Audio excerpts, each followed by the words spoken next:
حضرت سیدنا امام حسین رضی اللہ تعالیٰ عنہ کی شہادت کے حوالہ سے یہ اجتماع ہے۔ امت مسلمہ کچھ آزمائشوں کا شکار ہے، کچھ ہمارے ذہن اس طرح کے ہو گئے، عام آدمی سے لے کر بڑے آدمی تک کہ کوئی بات بڑی جلدی ہمارا ذہن قبول ہی نہیں کرتا۔ کسی دوسرے کی طرف جانا یا کوئی اور بات کرنا یہ تو بڑی لمبی بات ہے، عام جو سادی باتیں ہیں وہ بھی ہمارے ذہن مشکل سے قبول کرتے ہیں، چونکہ شکوک اتنے ڈال دیے گئے ہیں، شک اتنا پیدا کر دیا گیا ہے، تفریق اتنی ہے، بدگمانی اتنی ہے، بری سوچ اتنی زیادہ ہے، بڑی مشکل ہے لوگوں کا کچھ چیزوں کو قبول کرنا۔ ہم لوگ جو ڈیوٹی کرتے رہتے ہیں تھوڑی تھوڑی، تو ہم اصل میں اذان دیتے ہیں، صرف اذان دیتے ہیں کہ چلو بتا دے لوگوں کو کہ نماز کا وقت ہو گیا ہے، باقی اس سے زیادہ ہم اپنی حیثیت نہیں سمجھتے۔ اذان دینا ذمہ داری ہے، تو اللہ تعالیٰ جب تک موقع دے گا اذان ہوتی رہے گی۔ کچھ لوگ صحابہ کے بارے میں کمزور جملے بولتے ہیں، غلط باتیں کرتے ہیں، کچھ اہل بیت نبوت کے بارے میں غلط باتیں کرتے ہیں، یہ صرف سنی ہے جو حق چار یار کا نعرہ بھی کھل کے لگاتا ہے اور یہ نعرہ حیدری یا علی بھی کھل کے لگاتا ہے۔ یہ اللہ نے صرف ہمیں مقام، وہ الگ بات ہے کہ ہم لوگ سننے کو تیار نہیں، سمجھنے کو تیار نہیں کہ اللہ نے ہمیں مرتبہ کتنا عطا فرمایا ہے، یہ صرف ہماری۔ امام حسین کی شہادت کا کچھ تھوڑا سا پس منظر۔ شہادت ہمارے ہاں بیان ہوتی ہے اس انداز میں کہ لگتا ہے کہ کسی مظلوم بندے کو کسی نے پکڑا ہوا تھا تو وہ سارے اسے مار رہے تھے اور وہ منتیں کر رہا تھا کہ مجھے نہ مارو، اتنی ہائے ہائے کی جاتی ہے کہ محسوس ہوتا ہے کہ امام علی مقام بڑے پریشان تھے کہ کسی طریقے سے، اور ان کا خاندان بڑا تکلیف میں تھا کہ جلدی کہیں کربلا سے نکل جائیں۔ حالانکہ اس دھرتی پہ، اس کائنات پہ صبر، شجاعت، استقامت اور حوصلہ جس سے کائنات سیکھے گی وہ صرف امام حسین ہی ہے۔ اتنے بڑے صابر آدمی کے بارے میں اس طرح کا رویہ اختیار کرنا کہ وہ تو گویا اس طرح کر رہے تھے کہ بس کسی طریقے سے میری معذرت، تو یہ امام حسین کی مظلومیت سنا کے لوگوں کو اس طرح کا کر دیا جاتا ہے، یہ انداز بتایا جاتا ہے کہ شاید واقعہ کربلا رونے دھونے کا نام ہے، حالانکہ بات یہ نہیں ہے۔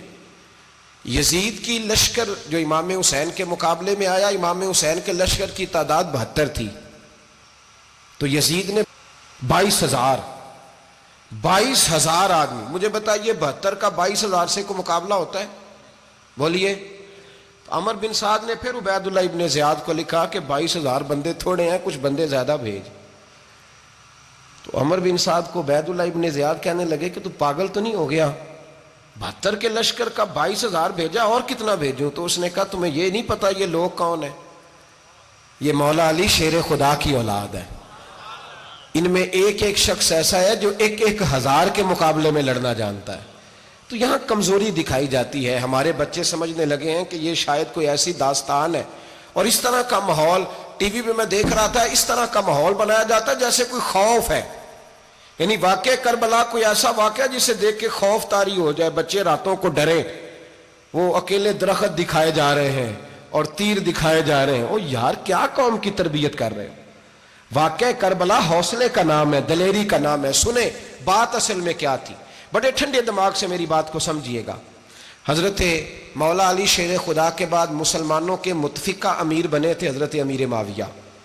انہیں امیر کس نے بنایا تھا؟ امام حسن نے، حضرت علی کے بڑے صاحبزادے۔ حضرت امام حسن نے ان سے صلح کی، انہیں خلافت دی، اور صحیح بخاری میں نبی پاک نے فرمایا تھا میرا بیٹا حسن سردار ہے، جب مسلمانوں کی جماعتوں میں لہو بہہ جائے گا تو حسن ان کی صلح کرا دے گا۔ وہ صلح امام حسن نے کرائی، جناب امیر معاویہ امیر بن گئے۔ حضرت امیر معاویہ رضی اللہ تعالیٰ عنہ بڑا پیار کرتے تھے نبی پاک سے، بڑا احترام کرتے تھے حضور کے خاندان کا۔ ان کی جو اجتہادی خطائیں ہیں وہ اپنی جگہ پہ موجود ہیں، چونکہ امام حسن نے ان سے صلح کر لی، لہذا ہم بھی ان کے بارے میں کوئی جملہ کہنے کے مجاز، ہماری مجبوری امام حسن ہے، اس لیے کہ جسے امام حسن صحیح کہے پھر امام حسن کے ماننے والے کو اسے غلط نہیں کہنا چاہیے۔ حضرت امیر معاویہ رضی اللہ تعالیٰ عنہ کا جب وصال ہوا تو حضرت امام حسن پہلے ہی ان سے وصال کر گئے، آپ کو زہر دے دیا گیا، آپ شہید ہو گئے۔ امام حسین موجود تھے، تو یزید کے بارے میں لوگوں نے کہا جناب امیر معاویہ سے کہ یہ ٹھیک ہے، مناسب ہے، اور بہادر ہے، دلیر ہے. وہ جو ہوتے ہیں نا خوشامدی ٹولہ، ہمارے ملک میں جو اچھی خوشامد کرے اسے اچھی وزارت ملتی ہے، اچھی وزارت اسے دیتے ہیں. جو ذرا صحیح بدتمیز بھی ہو اور صحیح وکالت کرنے والا اسے وزارت صحیح دیتے ہیں. تو حضرت امیر معاویہ کے گرد بھی کچھ ایسے لوگ تھے، انہوں نے آپ سے کہا کہ یزید کو نامزد کر دیں. تو آپ نے یزید کو بلایا، حوالہ مجھ سے دیکھ لیجئے گا، بلا کے فرمایا کہ 3 بندوں کے سامنے اپنی خلافت پیش کرنا، اگر وہ تجھے مان جائیں تو امیر بن جانا، نہ مانے تو چپ کر کے گھر بیٹھ جانا. وہ 3 بندے کون ہیں؟ جناب عبداللہ ابن عباس، حضرت عبداللہ بن زبیر اور امام حسین رضی اللہ تعالیٰ عنہ. یہ وصیت فرمائی جناب امیر معاویہ. ہوا یہ کہ یزید جب امیر بنا نا، 2-3 چیزیں ہوتی ہیں جب کسی بندے کو قابو کرنا ہوتا ہے، 2-3-4-5 چیزیں ایسی ہوتی ہیں جس سے بندہ قابو آتا ہے. تو اس نے بھی فوری طور پہ، یزید نے دیکھا میرے لیے مسئلہ کیا بن سکتا ہے. ولید بن عتبہ اس وقت مدینے کا گورنر تھا. یزید نے اس کو خط لکھا کہ امیر عرب کا رواج آج بھی ہے کہ جب تک نئے خلیفہ کی بیعت نہیں ہو جاتی پرانے کے انتقال کی خبر ہی نہیں دیتے، اس کو رکھے رکھتے ہیں. یہ ان کا طریقہ ہے. وہ کہتے ہیں کہ ولی عہد اچھی طرح قبضہ کر لے پھر بتائیں گے. حضرت امیر معاویہ کا وصال ہو گیا، بتایا نہیں. یزید نے اب کیا کیا، چونکہ بڑا چلاک آدمی تھا، بڑا شاطر تھا، بڑا تیز تھا، بڑا عجیب اس کا مزاج تھا. یہ چلاک لوگ زندگی میں ہمیشہ دھوکہ کھاتے ہیں، چلاکیاں انسان کو گراتی ہیں اور اتنا منہ چھیل جاتا ہے کہ منہ پہچانا ہی نہیں جاتا. بندہ اپنے آپ کو رب رسول کے حوالے کر دے تو اللہ بڑی بہترین جزائیں عطا کرتا ہے. یہ لوگ تیزی دکھاتے ہیں بعض. تو یزید بھی تیزی دکھانے والا تھا. اس نے ولید کو خط لکھا، کہنے لگا کہ فوری طور پہ عبداللہ ابن عباس کو بلاؤ اور اسے کہو میری بیعت کریں. یہ جو بیعت ہوتی تھی نا، یہ بھی سن لے کیا ہوتی تھی. یہ بیعت حلف ہوتا تھا، حلف کہ میں اللہ رسول کے نام پہ حلف دیتا ہوں کہ میں یزید کی اطاعت کروں گا، میں اس کے خلاف کوئی بغاوت نہیں کروں گا. کوئی یہ بیعت لوگ سمجھتے ہیں کہ بس ہاتھ پکڑنے کا نام بیعت تھا. اس بیعت کا متبادل جمہوری ملکوں کے اندر ووٹ آیا ہے، اس کا متبادل لفظ. تو کہا بیعت کرے. حضرت عبداللہ ابن عباس کو بھی بلاؤ، عبداللہ بن زبیر کو بھی بلاؤ، امام حسین کو بھی بلاؤ. امام حسین آدھی رات کے وقت بیٹھے تھے مسجد نبوی میں، چونکہ 5 نمازوں کی آپ امامت کرتے تھے. ہن اللہ خیر کرے، جڑا نماز پڑھائے ہو مولوی تو جڑا ٹل پائے ہو پیر، جڑا مہینہ نہ نہائے چھوٹا پیر، تو جڑا 6 مہینے نہ نہائے ہو بڑا پیر. کہتے بابا پہنچے ہیں، کڑے چھڑے جو پہن لیے. بھائی امام حسین تو نمازیں پڑھاتے تھے، مولا علی تو نمازیں پڑھاتے تھے، مسجد کے خطیب تھے. اب اس کو تو مولوی کہہ دیا جاتا ہے بیچارے کو. تو ملنگ کون ہوتا ہے جی؟ کہتے جڑا کپڑے کٹ پائے. کیا تماشا ہے، قوم جدھر دل کرتا ہے نکل جاتی ہے. امام حسین نماز پڑھا کے عشاء کی بیٹھے تھے جناب عبداللہ بن زبیر. عبداللہ بن زبیر کون تھے؟ یہ نبی پاک صلی اللہ علیہ وسلم پھپھی کے پوتے تھے اور جناب صدیق اکبر کے نواسے تھے. حضرت عبداللہ بن زبیر اور جناب زبیر بن عوام عشرہ مبشرہ صحابی ہیں، ان کے بیٹے تھے. بہت زیرک آدمی تھے. یہ بھی امام حسین کے پاس بیٹھے تھے. عبداللہ ابن عباس بھی تھے جو حضور کے چچا کے بیٹے ہیں، اس امت کے پہلے مفسر ہیں قرآن پاک. یہ لوگ بیٹھے تھے. تو ولید نے ایک بندہ بھیجا، اس نے آ کے کہا جناب آپ کو گورنر صاحب نے بلایا ہے. تو عبداللہ بن زبیر کہنے لگے حسین اس وقت بلانے کی بات سمجھ میں نہیں آئی. تو امام حسین بڑے بصیرت والے تھے، اللہ نے بصیرت دی تھی. کہنے لگے عبداللہ آپ کو سمجھ نہیں آئی، مجھے سمجھ آ گئی ہے، امیر معاویہ وصال کر گئے اور یہ ہمیں جو بلایا گیا ہے نا، یہ یزید کی بیعت کے لیے بلایا گیا ہے. تو کہا پھر آپ آدھی رات کو نہ جائیں، آپ کے لیے خطرہ ہوگا. تو امام حسین فرمانے لگے خطرہ حسین کو نہیں ہوتا، حسین کو خطرہ نہیں. کہا پھر بھی آپ مہربانی کریں ذرا احتیاط سے جائیں. تو جناب عبداللہ ابن زبیر نے، عبداللہ ابن عباس نے 14 بندے نیزے دے کے، تلواریں دے کے امام حسین کے ساتھ بھیجے اور کہا کہ امام حسین اگر اس نے کوئی غلط ملت بات کی نا، زبردستی بیعت کرنے کا کہا، تو آپ بس کوئی ایک بات اونچی آواز میں کر دینا، یہ سپاہی پیچھے آ جائیں گے. امام حسین ان 14 بندوں کو لے کے گورنر ہاؤس پہنچ گئے. جب آپ وہاں پہنچے اس نے بتایا، اس نے کہا جی حضرت امیر معاویہ انتقال کر گئے اور آپ نے یزید کی بیعت کرنی ہے. تو امام حسین فرمانے لگے میں چھپ کے بیعت نہیں کروں گا، مجمع لگاؤ، جمعے والے دن اعلان کرو. جو طریقہ ہے حضرت ابو بکر صدیق کا، جو طریقہ ہے حضرت عمر فاروق کا، جو انداز حضرت عثمان غنی کا ہے، جو مولا علی کا ہے، سر عام اعلان کرو. اگر ساری دنیا یزید کی بیعت کرے گی تو میں بھی تیار ہوں. تم مجھ سے بیعت لے کے پھر لوگوں کو بتانا چاہتے ہو کہ حسین بیعت ہو کر رہے ہیں تو تم کیوں نہیں کر رہے؟ میں عام آدمی نہیں ہوں لہذا چھپ کے بیعت نہیں کرتا. جب یہ بات کی نا تو ولید بڑا نرم دل تھا اور امام حسین کی شان کو جانتا تھا. وہ جانتا تھا یہ نبی پاک کا خاندان ہے. اس نے کہا جی مجھے تو حکم تھا، باقی آپ حضور کے نواز ہیں، میں کر کچھ. وہاں ایک بڑا بدبخت شخص بیٹھا تھا، عبد الملک بن مروان. وہ ولید سے کہنے لگا کہ اگر حسین آج تمہارے ہاتھ سے نکل گئے تو تمہارے لیے بہت بڑا مسئلہ کھڑا ہو جائے، انہیں جانے نہ دینا، یا بیعت کراؤ یا ان سے کہو جنگ کے لیے تیار ہو. تو امام حسین رضی اللہ تعالیٰ عنہ کے کانوں میں آواز گئی تو فرمانے لگے ابن مرجانہ، اگر تیرے اندر جرت ہے تو آ سامنے حسین کے، اس کے کانوں میں باتیں نہ کر، کانا پھوسی نہ کر، باہر آ میدان میں، شرارت نہ کر، باہر آ، میں تمہیں ابھی بتاتا ہوں کہ حسین سے مقابلہ کرنے کا انجام کیا ہے. یہ کہہ کہ امام حسین باہر نکلے، اپنے بھائی محمد بن انفیہ کو بلایا، عبداللہ بن زبیر، عبداللہ ابن عباس، ڈھیر سارے لوگ اکٹھے ہو گئے. فرمایا یہ معاملہ ہے، اب کیا کرنا ہے. یاد رکھیں ووٹ برادری کا نہیں ہوتا، ووٹ برادری کا نہیں، ووٹ دین کا ہوتا ہے. جو بندہ دین کے، ملت کے، مذہب کے معیار پہ پورا نہ ہوتے اسے حکمت کے تحت بھی ووٹ دینا جائز. ہاں یہ بات سچی ہے تو بہرحال سچی ہے، یہ یاد رکھ لے. ہمارے ووٹ سے کوئی ایم این اے، ایم پی اے جتنے ظلم کرے گا ووٹ دینے والا اس کے ظلم میں شریک ہوگا، بالکل 100%. یہ لکھ لیں بات. ہم اس وقت بڑی جلدی، پتہ نہیں ہمیں کیا مسئلہ ہو جاتا ہے، اتنا اتنی مصیبت انہیں نہیں بنی ہوتی، نہیں یہاں بنی ہوتی ہے. خدا کا خوف کریں. امام علی مقام ووٹ ہی مانگ رہا تھا نا یزید، اور پھر اس نے بڑے بڑے لالچ دیے. اس نے کہا کہ آپ 5-4 صوبے ہیں جس کی گورنری مرضی رکھ لیں، دولت آپ کی مرضی کی. تو پھر آج ہمیں بھی لوگ مشورہ دیتے ہیں، کہتے ہیں مسجد میں سیاست نہیں ہونی چاہیے. میں نے کہا کیا کریں، یہ امام حسین ہمیں مجبور کر گئے، کوئی نہ کوئی بات کرنی پڑ ہی جاتی ہے. امام علی مقام نے فرمایا چھپ کے ووٹ کی بات، بیعت کی بات نہیں ہو سکتی. آپ نے جا کے لوگوں سے مشورہ کیا تو وہ کہنے لگے حضور وقت ابھی مناسب نہیں ہے، آپ اس طرح کریں یہاں رکیں، ہم مکے سے، عراق سے، کوفے سے لوگوں کو بلاتے ہیں، یہاں ایک بڑی مجلس مشاورت قائم کرتے ہیں. امام حسین فرمانے لگے اگر تم مشاورت قائم کرو گے تو ولید اور عبد الملک بن مروان وہ تو جنگ کرنے کو تیار ہیں، اور نبی پاک نے فرمایا ایک مینڈا ہوگا جس کی وجہ سے مدینے کی گلیوں میں لہو بہے گا. فرمانے لگے میں وہ بکرا، وہ مینڈا نہیں بننا چاہتا. کہا پھر آپ کیا کریں گے؟ تو امام حسین رو پڑے، فرمانے لگے میں مدینہ چھوڑ جاؤں گا لیکن مدینے کی حرمت پامال نہیں ہونے دوں گا. امام علی مقام آدھی رات کے وقت نکلے. سیدہ فاطمہ کا دروازہ ایک اس دن تھا جس دن حضرت مولا علی کوفے چلے گئے، اور دوبارہ آج تالا لگا جب امام حسین نکلے. آپ جنت البقیع کے پیچھے کھڑے ہو کے حضور کا روضہ دیکھنے لگے.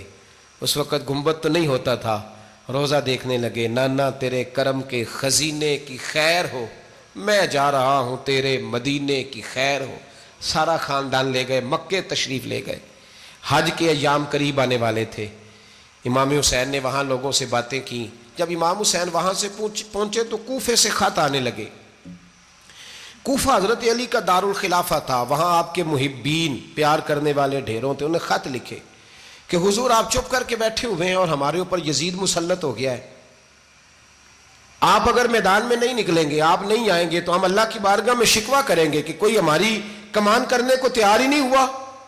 اور وہ خط 1 2 3 نہیں آئے، وہ خط اتنے تھے کہ 3 بوریوں میں بھرے تھے امام حسین نے، 3 بوریوں میں. اب مجبوری ہو جاتی ہے، حق کے لیے کئی دفعہ بات کرنا مجبوری ہوتی ہے. اگر نہیں کرے گا تو پھر اس کو بھی قبر میں جواب دینا پڑے گا. امام علی مقام رضی اللہ تعالیٰ عنہ نے مکے میں اب لوگوں کو جمع کیا مشورے کے لیے. ہر بندے نے کہا حضور وہ بلا تو رہے ہیں پر اپنے وعدوں کے پکے بڑے کم لوگ ہوتے ہیں، بڑے کم لوگ. جسے زندگی ہو پیاری وہ یہیں سے لوٹ جائے. میرے قافلے میں شامل کوئی کم ظرف نہیں ہے. بڑے کم لوگ ہوتے ہیں جو ارادوں کے، وعدوں کے ہمیشہ ساتھ چلنے کے پکے ہوتے ہیں، ورنہ بڑے لوگوں کو گرمی لگنے لگتی ہے، بڑے لوگوں کی مشکلات آتی ہیں، بڑے لوگ ایسے ہوتے ہیں جن کی مجبوریاں بن جاتی. کہا حضور وہ پکے نہیں، آپ نہ جائیں. ہر بندے نے کہا حالات ٹھیک نہیں، حالات گراؤنڈ ریالٹی صحیح نہیں. یہی مشورہ آج بھی ہر بندہ دیتا ہے. ابھی حالات نہیں، اتنے خراب حالات کبھی نہیں ہوئے تھے جتنے امام حسین کے دور میں تھے. لیکن فرمایا میں دین کے خلاف غلط حکمران کو مسلط ہونے کی اجازت غلط حکمران کو مسلط ہونے کی اجازت، مزاحمت کروں گا، مخالفت کروں گا۔ امام کہنے لگے کوئی بات نہیں، وہ میرے ساتھ چلے نہ چلے لیکن میں کوفے جاؤں گا، وہ لوگ میرے ساتھ کھڑا ہونے کو تیار ہیں تو وہ جھوٹ ہے یا سچ ہے پر میں چلوں گا۔ جب امام علی مقام نے اصرار فرمایا تو جو آپ کے قریبی صحابہ کرام کی اولادیں تھی ساری، یہ بھی اب بیماری ہے، کچھ لوگ کہتے ہیں جی صحابہ نہیں ساتھ چلے، تو میں کہتا ہوں اہل بیت نبوت کے تو کل افراد 21 تھے، تو 72 میں باقی اولادیں کس کی تھیں؟ وہ ساری صحابہ کی اولادیں تھیں، وہ سارے۔ پتہ نہیں کیوں اس طرح کا فلسفہ بیان کیا جاتا ہے جس میں حالات خراب ہو۔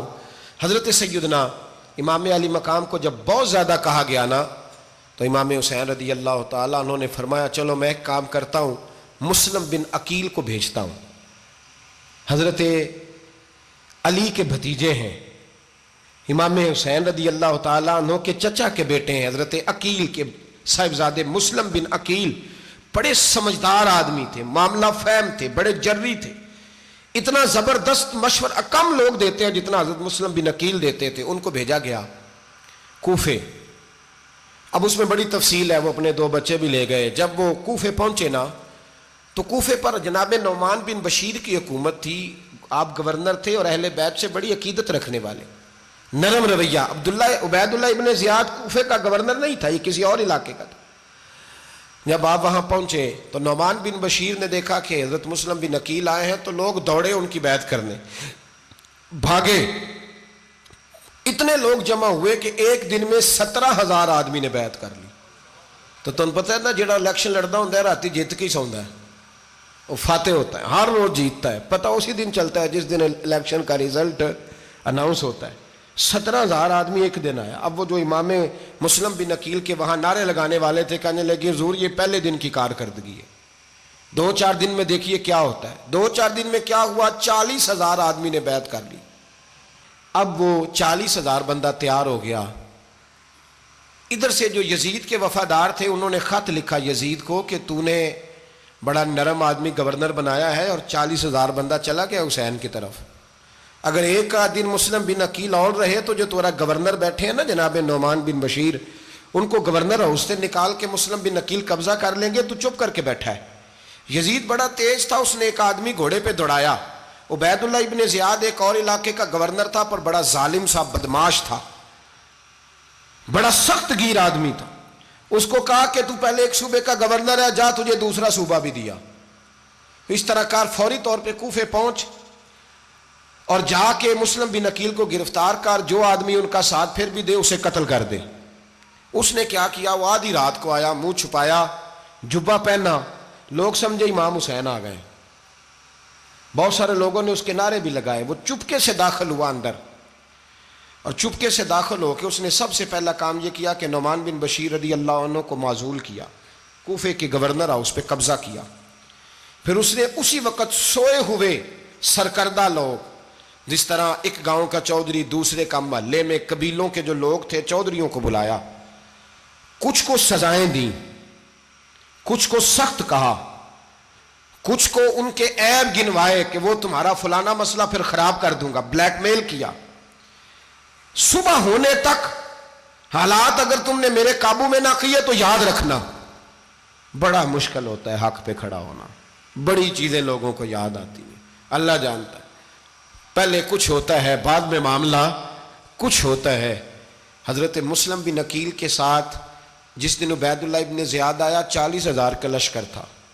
اگلے دن صبح ہوئی، اگلے دن تو یہ حال ہو گیا کہ آپ جب کوفے کی جامع مسجد میں زور کی نماز کے لیے گئے تو 5-7 ہزار آدمی نماز پڑھنے آیا، اور جب مغرب کا وقت آیا تو لوگوں نے چند ہزار لوگ رہ گئے، نماز کی نیت باندھی۔ ایک مسئلہ بھی سمجھ میں آئے گا، لوگوں نے نماز کی نیت باندھی تو حضرت مسلم بن عقیل امامت کر رہے ہیں، ہاتھ باندھے ہوئے ہیں، تو بہت سارے لوگوں نے پیچھے ہاتھ چھوڑ دیے۔ ایک بندے نے دوسرے سے پوچھا وہ ہاتھ کیوں نہیں باندھتے؟ کہنے لگے اگر عبید اللہ ابن زیاد کے کسی بندے نے دیکھ لیا نا تو ہم اسے کہیں گے ہم تو نماز پڑھ ہی نہیں رہے تھے، ویسے ہی کھڑے تھے، ہاتھ ہی نہیں باندھے سرے سے۔ جب نماز کی امامت باندھی تو 10-11 صفیں تھیں۔ جب مسلم بن عقیل رضی اللہ تعالیٰ عنہ نے سلام پھیرا تو پیچھے بندہ ہی کوئی نہیں تھا۔ حضرت مسلم بن عقیل کو گرفتار کیا گیا۔ عرب کا رواج تھا دشمن کو سخت سزا دیں تاکہ باعث عبرت بنے۔ بہت اونچا